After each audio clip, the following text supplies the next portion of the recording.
مقرر باکمال حضرت مولانا عباس یوسف صاحب دامت برکاتہم، استاد حدیث و فقہ، جامعہ مظہر سعادت ہاسوٹ گجرات سے درخواست کروں گا کہ حضرت والا ہم سامعین کو ناصحانہ کلمات سے مستفیض فرمائیں۔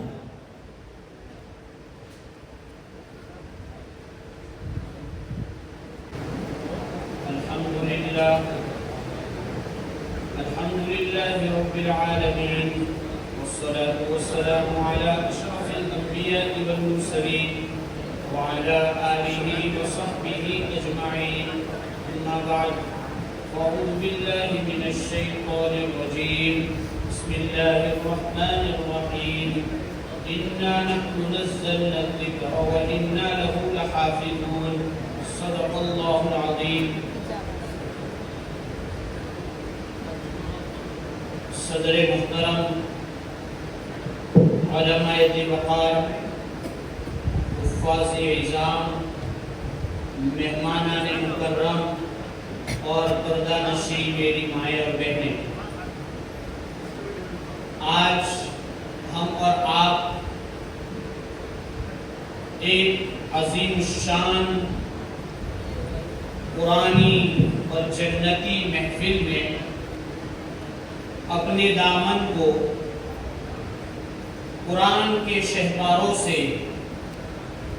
اور مغفرت جو اللہ کی طرف سے قرآن کریم کی تکمیل کی برکت سے ہونے والی ہے، اس سے اپنی جھولیوں کو بھرنے کے لیے حاضر ہوئے ہیں۔ خدا کرے ہماری یہ نشست ہمارے لیے مغفرت کا ذریعہ بنے اور ہماری زندگی میں چینجنگ، پریورتن اور انقلاب کا بھی ذریعہ بنے۔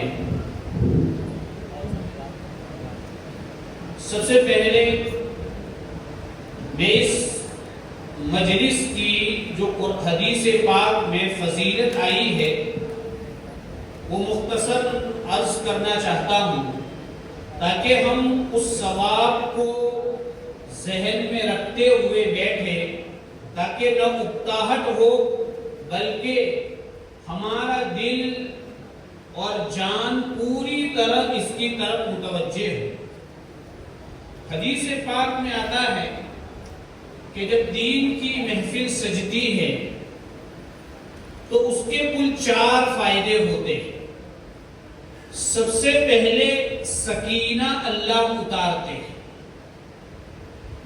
جو اس وقت اتر رہا ہے ہمیں اور آپ کو محسوس ہو نہ ہو، اگر ہم کسی فنکشن میں ہوتے ہیں تو جو دل کی بے چینی ہوتی ہے وہ بے چینی اس وقت ہم کو نہیں ہے، اسی کو آپ سمجھ لیجئے کہ یہ سکینہ ہے۔ دوسری فضیلت دین کی محفل کی یہ ہے کہ ایسی مجلسوں کو فرشتے گھیر لیتے ہیں، تو اس وقت دیکھنے میں شادی ہال کی دیواروں کے درمیان ہے، لیکن ہم اللہ کی رحمت اٹھائے ہوئے فرشتوں کے جم غفیر کے درمیان اس رحمت سے اپنی صلاحیت کے مطابق اپنا حصہ دھیمے دھیمے حاصل کر رہے ہیں۔ تیسری یہ کہ اللہ کی ایسی مجلسوں پر رحمتیں نازل ہوتی ہیں، اور رحمت اللہ کی وہ نعمت ہے کہ اس سے دنیا کا کوئی انسان بلکہ کوئی مخلوق بھی ایسی نہیں جسے اس کی ضرورت نہ ہو، چاہے بادشاہ ہو یا رعایا ہو، حاکم ہو یا محکوم ہو، اللہ کی رحمت کا ہر شخص مستحق ہوتا ہے۔ وہ رحمتیں اللہ ہمیں دے رہا ہے۔ اور ایک فضیلت یہ ذکر کی ہے کہ اللہ تبارک و تعالی ہم سب سے محبت فرماتے ہیں۔